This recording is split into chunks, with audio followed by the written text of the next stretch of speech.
వసూల్ నిగమ్ వారిని రాష్ట్ర అధ్యక్షులు స్వాగతం చెప్పాల్సిందిగా మనం చేస్తా ఉన్నా. వారితో పాటు పాయల్ శంకర్ గారు ఎమ్మెల్యే గారు, అదే రకంగా మహేశ్వర్ రెడ్డి గారు, రామారావు పటేల్ గారు, కోయం బాబురావు గారు స్వాగతం చెప్పాల్సిందిగా మనం చేస్తా ఉన్నా.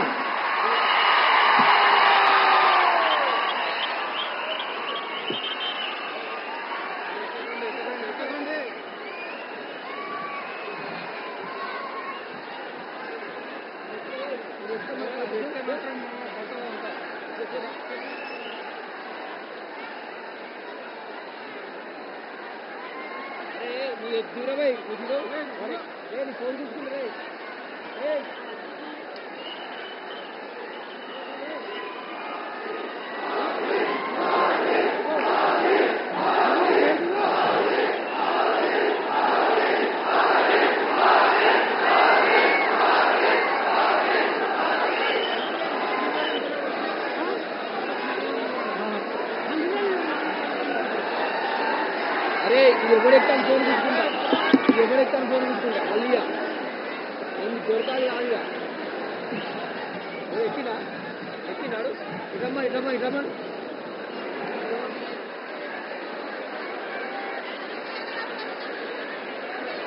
దయచేసి ఎవరి స్థానాల్లో వాళ్ళు కూర్చోవాలి.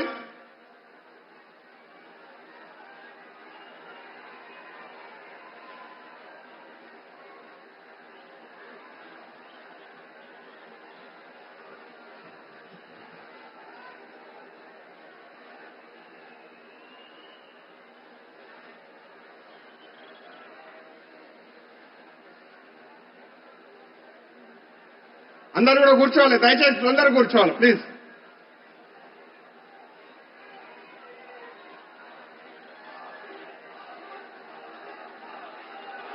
కోయం బాబురావు గారిని 2 నిమిషాలు మాట్లాడాల్సింది.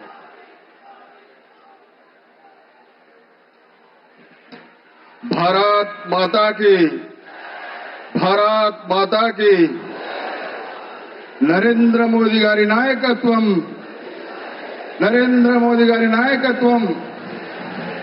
ఈరోజు ఆదిలాబాద్ జిల్లాలో గత 40 సంవత్సరాల నుంచి ప్రధానమంత్రి అధికార హోదాలో ఏ ప్రధానమంత్రి కూడా రాలే. కానీ మన అభిమాన నాయకుడు, అందరి అభిమాన నాయకుడు ప్రధానమంత్రి నరేంద్ర మోదీ గారు మరి ఆదివాసీ జిల్లా, వెనుకబడిన జిల్లా ఆదిలాబాద్ జిల్లా కూడా ఇవాళ వారి పాదం మోపడం అంటే ఈ ప్రాంతం అంతా కూడా సస్యశ్యామలమైనట్టుగానే నేను భావిస్తున్నాను. కాబట్టి వారి పెద్దలకు ప్రత్యేకంగా ఆదిలాబాద్ తరపున గౌరవ ప్రధానమంత్రి నరేంద్ర మోదీ గారికి ఆదిలాబాద్ జిల్లా నుంచి భారతీయ జనతా పార్టీ కార్యకర్తల నుంచి ప్రత్యేకంగా ధన్యవాదాలు. అదే రకంగా రాష్ట్ర అధ్యక్షుడు మరి కిషన్ రెడ్డి గారికి, వారి అదే రకంగా బండి సంజయ్ కుమార్ గారికి, అదే రకంగా పాయల్ శంకర్ గారికి, అదే రకంగా మహేశ్వర్ రెడ్డి గారికి, వేదిక రామారావు పటేల్ గారికి,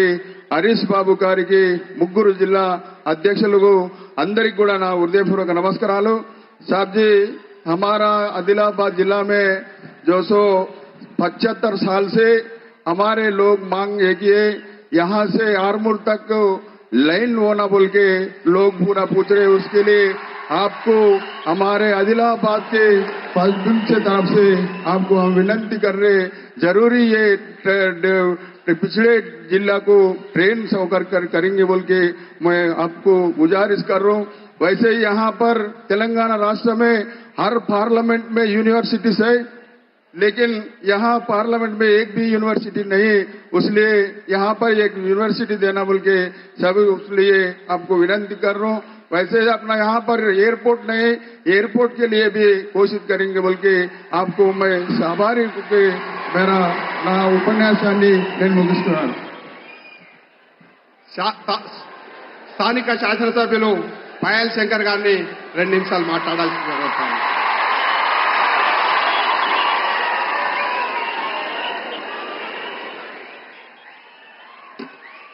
నరేంద్ర మోడీ గారి నాయకత్వం ఒక్కసారి గట్టిగా ఆదిలాబాద్ ప్రజల నుండి మోడీ గారికి ఘనంగా లేచి రెండు చేతులతోని చప్పట్లతో స్వాగతం. మోడీ గారి నాయకత్వం.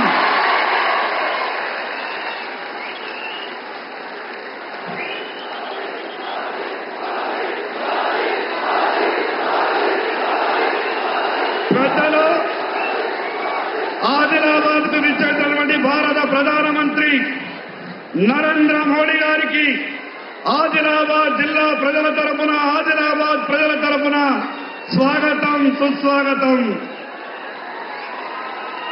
మోడీ గారి రాక సందర్భంగా వెనుకబడ్డ జిల్లాగా పేరున్నటువంటి, వెనుకబడ్డ జిల్లాగా పేరు పెట్టి పిలుస్తున్నటువంటి ఆదిలాబాద్ జిల్లాకు మోడీ గారు రావడం ఈ జిల్లా ప్రజలంతా ఒక సంతోషకరమైన పండగ వాతావరణంలో ఉన్నారు. सर जी, यहाँ पे 5,000 लोगों के लिए एम्प्लॉयमेंट देने वाली एक सीसीआई सीमेंट फैक्ट्री है सर. बहुत कम खर्चों से 30 साल से वो सीमेंट फैक्ट्री बंद है सर. लगभग 6,000 लोगों को एम्प्लॉयमेंट मिलता है सर. भाई पहली बार आदिलाबाद में भारतीय जनता पार्टी का विधायक बना हूं आपके आशीर्वाद से. मुझे वो सीमेंट फैक्ट्री के लिए आपके तरफ से लोग एक अश्योरेंस चाह रहे सर. प्लीज आदिलाबाद के लिए वो एक काम के लिए और जो मेरे को बात करने के लिए मौका दिए. एक तो टेक्सटाइल पार्क आदिलाबाद में सर, ये बहुत कॉटन का होता है सर. ये दो चीजों के ऊपर ध्यान दिए और ये मौका दिया मुझे, इसलिए धन्यवाद बात बोलता हूं. గౌరవనీయులు రాష్ట్ర అధ్యక్షులు కిషన్ రెడ్డి గారిని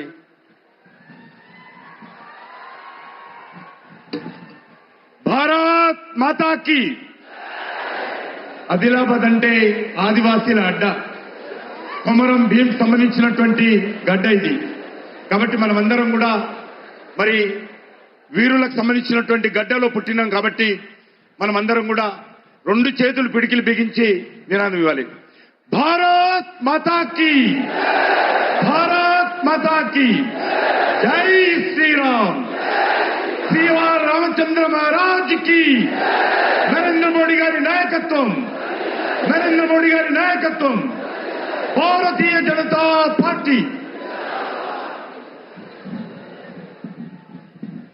మన భారతదేశానికే కాదు యావత్ ప్రపంచానికి నాయకుడిగా ఈరోజు ప్రపంచ చిత్రపటంలో భారతదేశ గౌరవాన్ని మరి ఇనుమడింప చేస్తూ దేశంలో గత 10 సంవత్సరాలుగా దేశం యొక్క ముఖ చిత్రాన్ని ఒక నీతివంతమైనటువంటి ప్రభుత్వము, ఒక సమర్థవంతమైనటువంటి ప్రభుత్వము, ఒక సుస్థిరమైనటువంటి ప్రభుత్వము, అభివృద్ధి లక్ష్యంగా పనిచేస్తున్నటువంటి ప్రభుత్వాన్ని, పేద ప్రజల కోసం, బడుగు బలైన వర్గాల కోసం మరి పనిచేస్తున్నటువంటి ప్రభుత్వంగా పేరు తెచ్చుకొని ఈరోజు మూడోసారి రానున్నటువంటి పార్లమెంట్ ఎన్నికల్లో మరి ఈరోజు నరేంద్ర మోడీ గారు దేశ ప్రజల ఆశీస్సులు తీసుకోవడం కోసం రావడం జరిగింది. ముఖ్యంగా ఆదిలాబాద్ పార్లమెంట్ నియోజకవర్గానికి సంబంధించినటువంటి ప్రజలకు కూడా హృదయపూర్వకంగా ధన్యవాదాలు తెలియజేస్తా ఉన్నాను. గతంలో కూడా ఇక్కడ నుంచి పార్లమెంట్ సభ్యుడిని గెలిపించడం జరిగింది.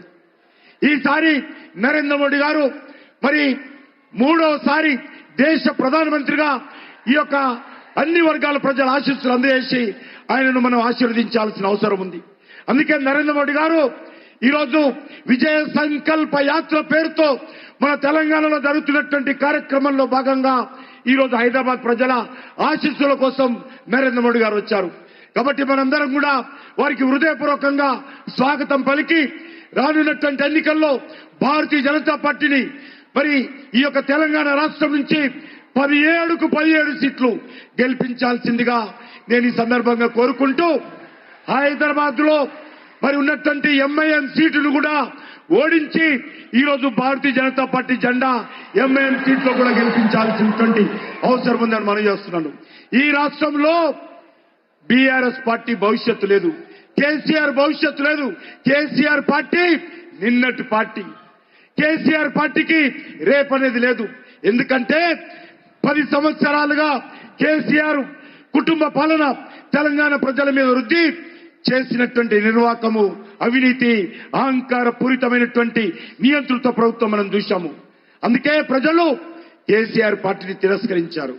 ఇక ఉన్నటువంటి కాంగ్రెస్ పార్టీ ఏదైతే అనేక రకాల హామీలు ఇచ్చి అధికారంలోకి వచ్చిందో కాంగ్రెస్ పార్టీ ఈ హామీలు అమలు చేసే పరిస్థితి లేదు. ఏ రకంగా ఈ రాష్ట్రంలో రైతులకు మేలు చేస్తారో, నిధులు ఏ రకంగా సమకూర్చుకుంటారో, మీరు 6 గ్యారెంటీలు ఏ రకంగా అమలు చేస్తారో కాంగ్రెస్ పార్టీ దగ్గర రోడ్ మ్యాప్ లేదు, ఒక కల్పన లేదు.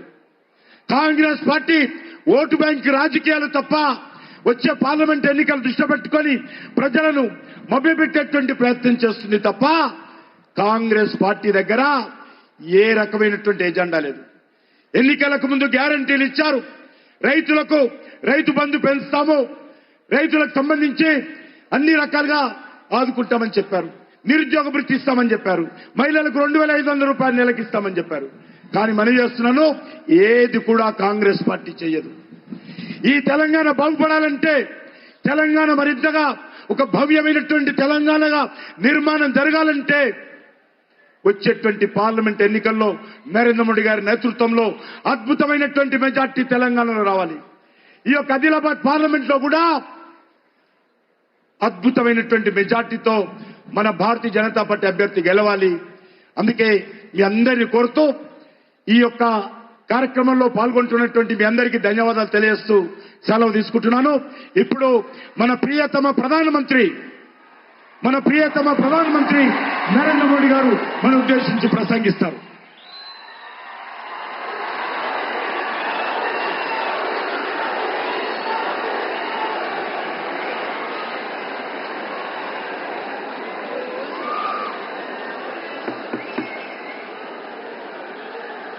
भारत माता की, भारत माता की, भारत माता की. నా తెలంగాణ కుటుంబ సభ్యులందరికీ నమస్కారాలు. आप सभी विकास के इस उत्सव में इतनी बड़ी संख्या में आए हैं. हम सभी आपके बहुत बहुत आभारी हैं. अभी से कुछ देर पहले मैंने तेलंगाना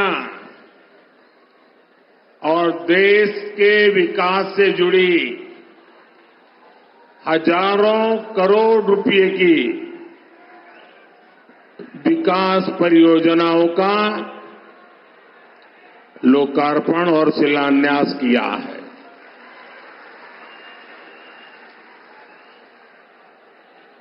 कुछ लोग आदत से मजबूर होते हैं, मेहनत करने की कुछ आदत भी कम होती है और इसलिए बड़ी सरल भाषा में कह देते हैं कि ये तो चुनावी सभा है. मेरे भाइयों बहनों और मेरे कुछ साथी जो भांति भांति का एनालिसिस करते हैं, जरा समझो ये चुनावी सभा नहीं है. चुनाव की तो अभी घोषणा भी नहीं हुई है.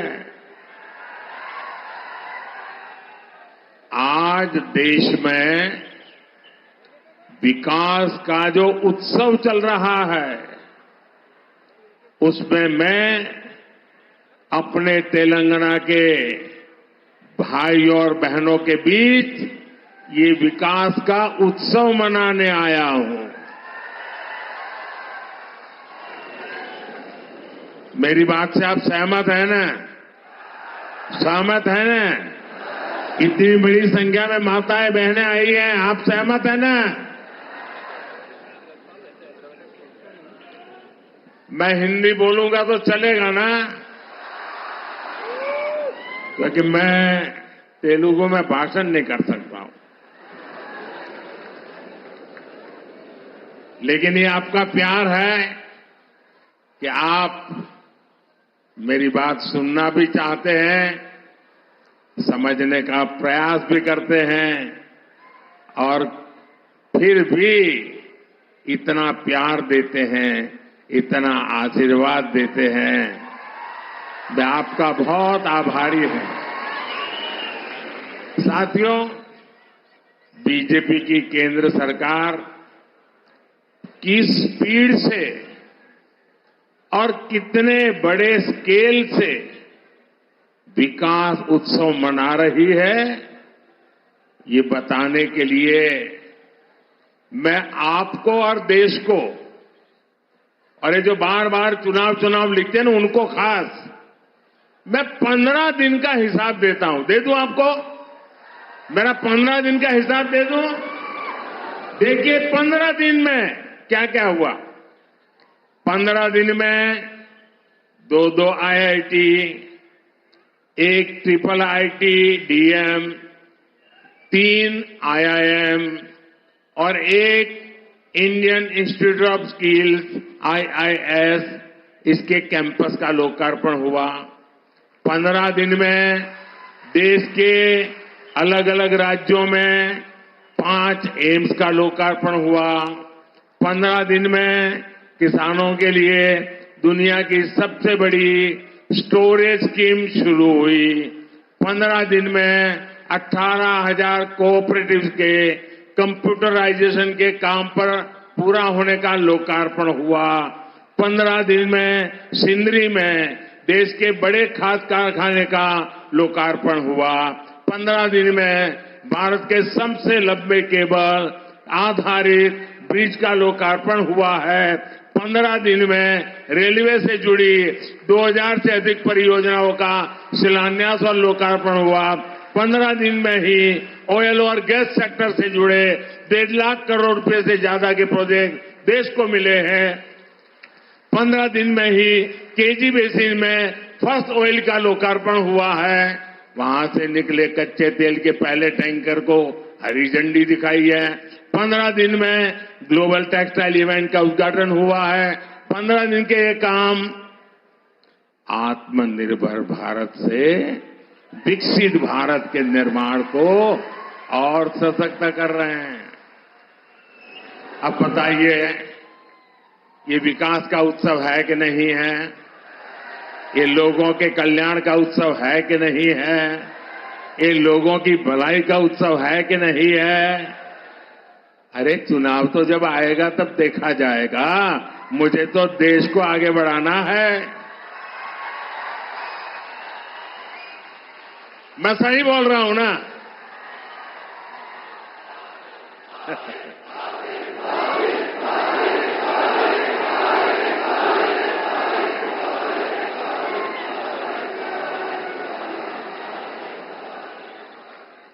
साथियों, कल भी मैंने, अब आप देखिए, ये चुनाव करते हैं, जरा देखिए, दिमाग खपाइए। कल भी मैंने दिन भर सभी मंत्री और भारत सरकार के सभी वरिष्ठ सचिव अधिकारी, यानी एक प्रकार से टॉप टीम, करीब 125 लोग, पूरा दिन भर उनके साथ बैठा और क्या किया? चुनाव की चर्चा नहीं की। वहां मैंने विकसित भारत निर्माण के लिए एक्शन प्लान पर एक एक मुद्दे की बारीकी से चर्चा की। विकसित भारत के एक्शन प्लान पर देश भर में 15 लाख लोग अब तक अपने सुझाव दे चुके हैं। 3,75,000 से ज्यादा स्टेक होल्डर्स अब तक इसमें सक्रिय रूप से जुड़े हैं। विकसित भारत के विजन को लेकर करीब 3,000 मीटिंग हो चुकी है। 3,000 मीटिंग।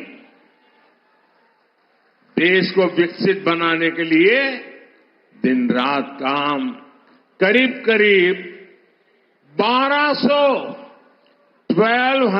यूनिवर्सिटीज ने इसमें हिस्सा लिया है। बड़ी बात यह है कि इनमें अब तक करीब 11 लाख युवाओं ने हिस्सा लिया है, अपने मौलिक सुझाव दिए हैं, जो हमारे युवा विकसित भारत के सबसे बड़े निर्माता और सबसे बड़े लाभार्थी, ये हमारी बहुत बड़ी ताकत है। राष्ट्र के विकास के लिए भाजपा का यही कमिटमेंट है, जिसके कारण तेलंगाना के भी लोग पूरे जोश से कह रहे हैं।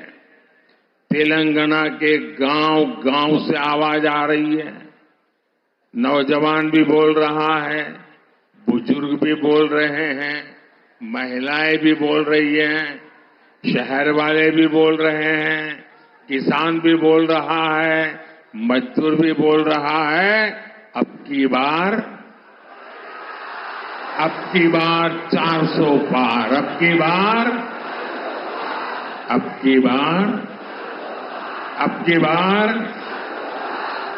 4 వందలు తట్టాలి,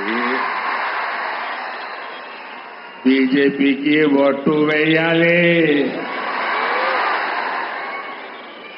साथियों, ये धरती रामजी गोंड और कोमाराम भीम जैसी महान विभूतियों की धरती है। आजादी के इतने दशकों तक तेलंगाना की इस धरती ने, उन्होंने जो योगदान दिया, उस योगदान को कभी सम्मान नहीं दिया गया। 2014 के बाद बीजेपी की केंद्र में सरकार ने तेलंगाना के विकास को, आदिवासी समाज के सम्मान को इतना महत्व दिया। आप मुझे बताइए, क्या बीजेपी सरकार आने से पहले कोई कल्पना कर सकता था कि एक आदिवासी महिला देश की राष्ट्रपति बनेगी? कोई कल्पना कर सकता था? पहले कभी लगता था कि ऐसा हो सकता है? क्या कोई कल्पना कर सकता था कि भगवान बिरसा मुंडा के जन्मदिन को राष्ट्रीय पर्व के रूप में मनाया जाएगा? आदिवासियों के विकास के लिए देश में अलग मंत्रालय बनाने का काम बीजेपी सरकार ने ही किया था। आजादी की लड़ाई में जनजातीय समाज के योगदान को समर्पित म्यूजियम बनाए जा रहे हैं। ये काम भी केंद्र की बीजेपी सरकार ने शुरू किया है। हैदराबाद में जो म्यूजियम बन रहा है, हमने उसका नाम रामजी गोंड के नाम पर रखा है। साथियों, आदिवासी समाज को सम्मान मिले, ये परिवारवादी पार्टियों को बर्दाश्त नहीं हो सकता। हमने जनजातीय समाज के लिए जब भी फैसले किए, इन्होंने उन फैसलों का विरोध करने का कोई मौका नहीं छोड़ा है। साथियों, बीजेपी आदिवासी कल्याण को, आदिवासी गौरव को सर्वोच्च प्राथमिकता देते हुए काम कर रही है। आदिवासी समाज में भी जो लोग अति पिछड़े हैं, जो अब तक विकास से वंचित हैं, उनके लिए बीजेपी सरकार ने पीएम जनमन योजना शुरू की। इस योजना पर 24,000 करोड़ रुपए से ज्यादा खर्च किए जाएंगे। इसका लाभ हमारे तेलंगाना के भी चेंचू, कोलम, कोंडारेड्डी, थोटी, ऐसी छोटी छोटी जो आदिवासी समाज की जातियां हैं, दूर दूर है, ये इनके लिए लाभ मिलने वाला काम है। तेलंगाना को Sammakka Sarakka central tribal university स्थापित की जा रही है। साथियों, आज पूरे देश में मोदी की गारंटी, इसकी बहुत चर्चा है। यहां तेलंगाना के लोगों का सपना था कि टर्मरिक बोर्ड बने, था कि नहीं था?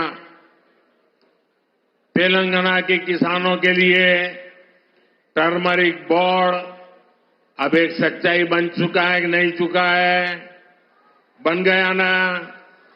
मैंने कहा था कपास के किसानों की हर तरह से मदद करेंगे। बीजेपी सरकार ने कपास की एमएसपी में रिकॉर्ड वृद्धि की है। आज देश में 7 मेगा टेक्सटाइल पार्क बन रहे हैं। उनमें से एक मेगा पार्क तेलंगाना में बन रहा है। इसलिए लोग कहते हैं कि मोदी की गारंटी यानी गारंटी पूरी होने की गारंटी।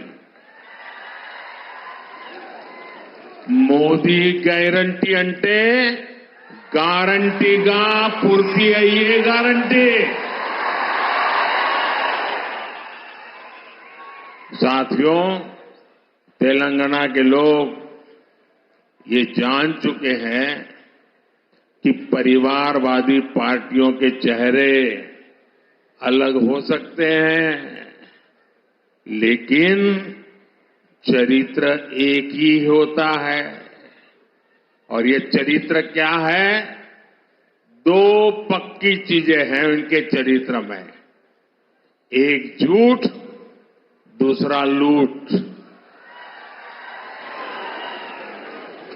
तेलंगाना में जैसे टीआरएस के बीआरएस बनने से कुछ नहीं बदला था, वैसे ही बीआरएस की जगह कांग्रेस से आने से कुछ नहीं बदलने वाला, क्योंकि एक ही चट्टे बट्टे के लोग हैं ये। बीआरएस ने अपनी सरकार में कालेश्वरम प्रोजेक्ट जैसे घोटाले किए। कांग्रेस की सरकार उस पर कार्रवाई करने के बजाय फाइलों को दबाकर बैठ गई। तुम भी भले हम भी भले, तुमने खाया मैं खाऊंगा, यही करते हैं। साथियों, भ्रष्टाचार, परिवारवाद और तुष्टीकरण में आकंठ डूबे इंडी गठबंधन के नेता बौखलाते जा रहे हैं। अब इन्होंने 2024 के चुनाव का अपना असली घोषणा पत्र निकाला है। मैं इनके परिवारवाद पर सवाल उठाता हूं तो इन लोगों ने बोलना शुरू कर दिया है कि मोदी का कोई परिवार नहीं है। अब तो कल ये कह देंगे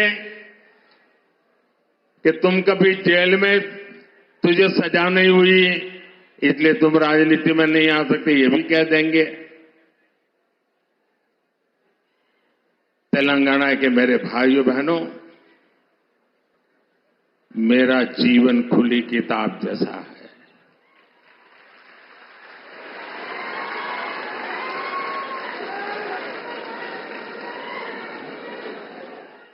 आप मुझे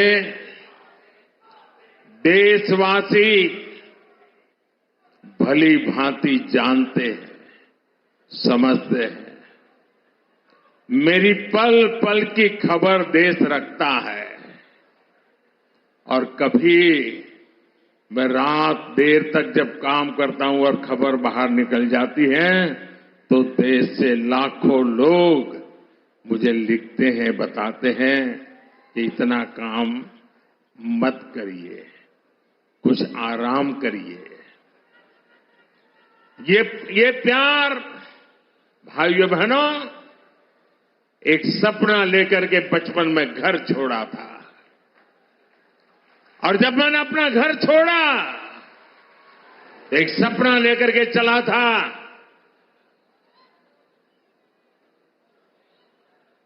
कि मैं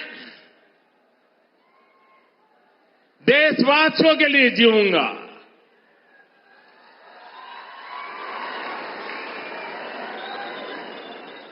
मेरा पल पल सिर्फ और सिर्फ आपके लिए होंगे। मेरा कोई निजी सपना नहीं होगा, आपके सपने, यही मेरा संकल्प होगा। और जिंदगी खपा दूंगा तो आपके सपनों को पूरा करने के लिए, आपके बच्चों के भविष्य को उज्जवल बनाने के लिए। और इसलिए देश के कोटि कोटि लोग मुझे अपना मानते हैं, अपने परिवार के सदस्य की तरह मुझे प्यार करते हैं। और इसलिए मैं कहता हूं 140 करोड़ देशवासी, यही मेरा परिवार है। ये नौजवान, यही मेरा परिवार है। आज देश की करोड़ों बेटियां, माताएं, बहनें, यही मोदी का परिवार है। आज देश का हर गरीब, ये मेरे परिवार है। आज देश के कोटि कोटि बच्चे, बुजुर्ग, ये मोदी का परिवार है। जिसका कोई नहीं है वो भी मोदी के हैं और मोदी उनका है। मेरा भारत, मेरा परिवार,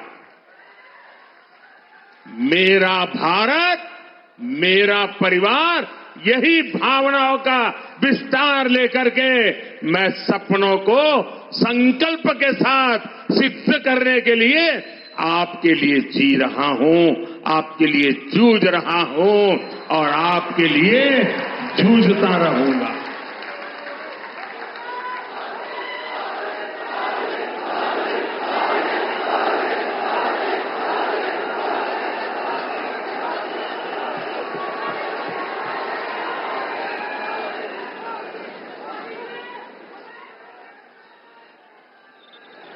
इसलिए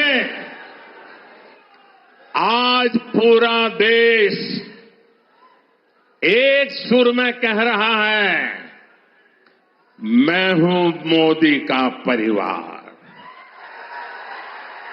मैं हूं मोदी का परिवार, नेने मोदी कुटुंबम।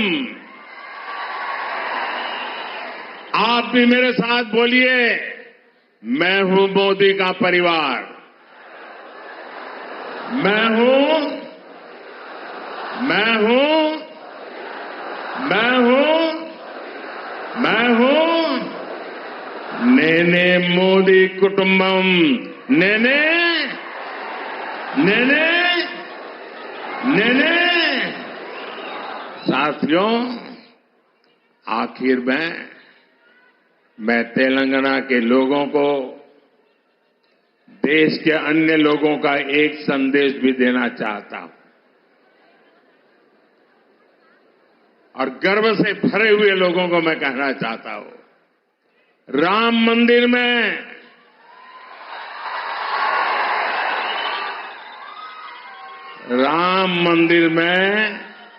सोने के दरवाजे हो या फिर मंदिर के स्तंभ, उनके निर्माण में तेलंगाना की भूमिका रही है। और इसके लिए पूरा देश तेलंगाना के लोगों का आभार व्यक्त करता है। रामलला का आशीर्वाद पूरे तेलंगाना के लोगों पर है।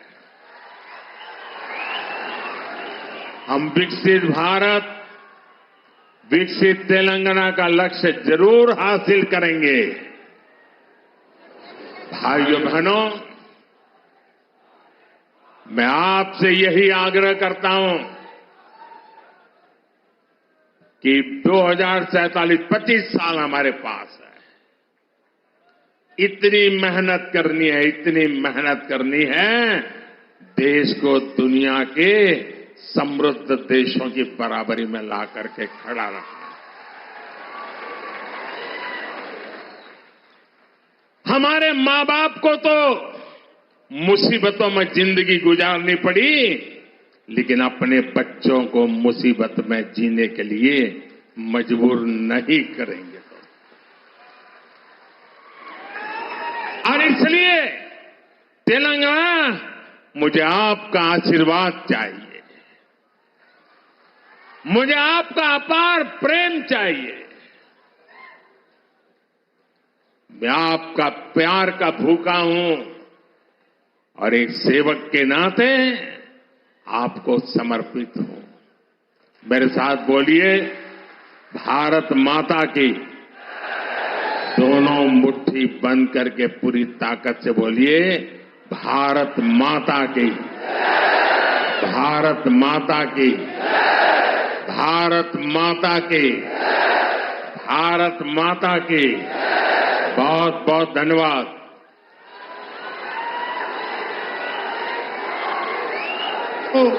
నిలబడి మనమైన స్థానంలో నిలబడి మోడీ గారికి ధన్యవాదాలు చెప్పాలి.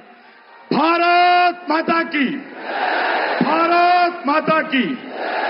फिर एक बार, फिर एक बार, फिर एक बार, फिर एक बार भारत माता की। नरेंद्र मोदी गारी नायकत्వం